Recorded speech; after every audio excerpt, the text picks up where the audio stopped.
أسعد الله مساءكم متابعين قناة الحقيقة مع بدران. أهلا بيكم.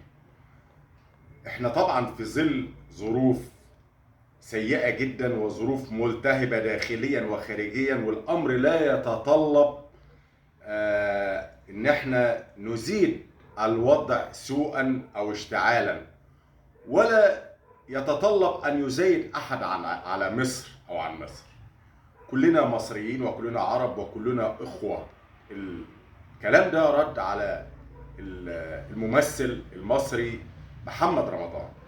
انا بحترمه على المستوى الشخصي لانه شاب مجتهد، لكن كل النهارده يا محمد يا رمضان، بعد ما اصبحت من رؤوس الاموال ومحسوب من رؤوس الاموال في مصر، من الناس اللي معاها فلوس ربنا يزيدك من فضله، بتتباهى بسياراتك والتصوير اللي في الفيلا بتاعتك اللي في التجمع الخامس وانواع العربيات الحديثه اللي بالملايين وحساباتك في البنوك، ربنا يزيدك من نعيم الله. ولكن كون ان انت النهارده تبص السم في اذان المغيبين، واكيد في شباب كتير قوي لا يعلم ما تقوله هينساق وراك، ان انت تتكلم النهارده وتزعق وتعلي صوتك وبتعمل شو وعرض.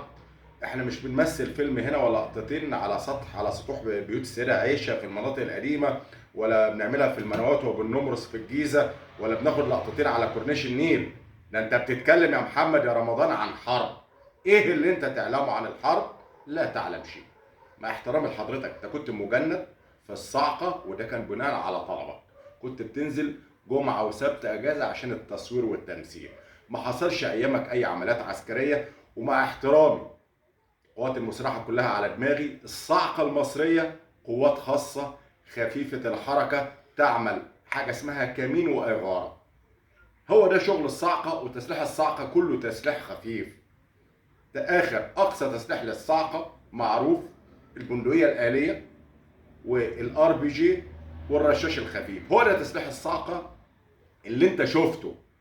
لكن تتكلم بنقول بنجيب دبابات والدبابات مصديه، انت لا تعلم شيء. ده الخبراء العالميين والعسكريين العالميين لما كانوا بيزوروا مصر وشوفونا بنعمل مناورات بدبابات من سنه 70، عاملين لها احنا صيانه من سنه 70، والعربيات الروسي من ايام حرب اكتوبر ما زالت تعمل داخل الجيش المصري هنا. ده ان دل يدل على ان مصر تعتني بالمعدات العسكريه والاسلحه. كون ان انت سيادتك النهارده تتكلم وتقول الدبابات بتصد ونحارب، انت لا تعلم شيء عن الحرب. تعرف ايه عن الحرب؟ احنا مش طالعين ناخد لقطتين لفيلم اللي بتعملهم. احنا مش هنمثل عبد موته هنا ولا الشويه اللي انت اتمرنت عليهم. مع احترامي لحضرتك، يعني انت خليت بثقتنا فيك كمصريين وبثقه الناس اللي تعلم يعني ايه حرب. الحرب تحتاج الى الكثير. مش معنى كلامي ان مصر غير قادره على الحرب حضرات، لا، مصر قادره وتمحو اسرائيل في ساعات، ده حقيقه.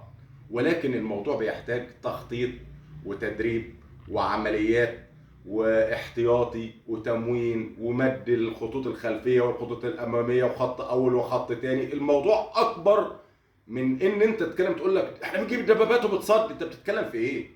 محمد يا رمضان، مع احترامي ليك، انا بحترمك على المستوى الشخصي ان انت شاب مصري مناضل وتعبت في حياتك لما وصلت المكان اللي انت فيه. خليك في مكانك. انت بتتكلم وانت خارج مصر، انت بتتكلم وانت خارج مصر، عشان هتعمل لي زي المغيبين اللي انت سبت ايه؟ ناصر والاشكال السيئه وبهجت اللي عماله تقول لك الحرب الحرب. موضوع مش كلام. اتكلم وانت داخل مصر. على فكره، الفلسطينيين لهم المنظمه الفلسطينيه لها حسابات بنوك عالميه. ما سمعناش ان انت اتبرعت بحاجه ليهم. احنا مش بقول لك ان احنا لا، احنا قد الحرب ومصر قادره. وما تقوم به مصر النهارده من اجراءات امنيه لتامين وللحفاظ على القضيه الفلسطينيه وعلى تراب سيناء وعلى عدم انخراط مصر في حرب، ده مش ضعف. مش هيجي يحكوا لك. معلش، مع احترام لحضرتك، انت راجل اصبحت نجم النهارده، وربنا ييسر لك امرك ويزيدك ومن رؤوس الاموال. ما شفناش منك حاجه للتبرع للبلد لاي شيء. ما سمعناش محمد رمضان اتبرع ب 50 مليون جنيه، بلاش دولار. النهارده حساباتك معروفه ان انت من رؤوس الاموال بعد سويرس والناس دي. ربنا يزيدك من فضل الله، ده رزق بتاع ربنا. لكن تتكلم دي بتاعتنا احنا. ان انت تقول دبابات مصديه، مش مصر يا محمد رمضان، عيب. انت بتشتم المؤسسه العسكريه وبتسب في المؤسسه العسكريه وبتدينها بالاهمال. بقول لك يا محمد يا رمضان، مصر بتستخدم مركبات بكل انواعها، قتاليه وغير قتاليه، من الستينات داخل الجيش المصري هنا للخط ثالث، للشغل الاداري وللتدريب. لما بيجوا الخبراء الاجانب وكانوا يشوفوا الكلام ده يستغربوا، يقول لك مصر عندها دبابات من الستينات وما زالت بحاله جيده. العربيات الروسي ما زالت، ولا انت ما شفتش؟ انت معلش يعني، كان في الصاعقه العربيه الزل والعربيه البيجاسيو. للعلم يعني انا صاعقه قبل منك، من قبل ما تتولد، حياتي كلها يعني ملوش لازمه، ما بتكلمش عن نفسي. وعارف يعني ايه صاعقه ويعني ايه شغل القوات المسلحه، على شغل مدرعات. انت بتتكلم في دبابات. ما جيش انا بتاع الصاعقه اقول لي يلا والدبابات بتصد وحرك بنجيب سلاح ليه؟ لا. اتمنى يا محمد رمضان تعقل وتراجع ما تقول، لان انت برضو اكيد وراك شباب من محبينك ومتابعينك، ودي مصر، ده مصر ام الدنيا.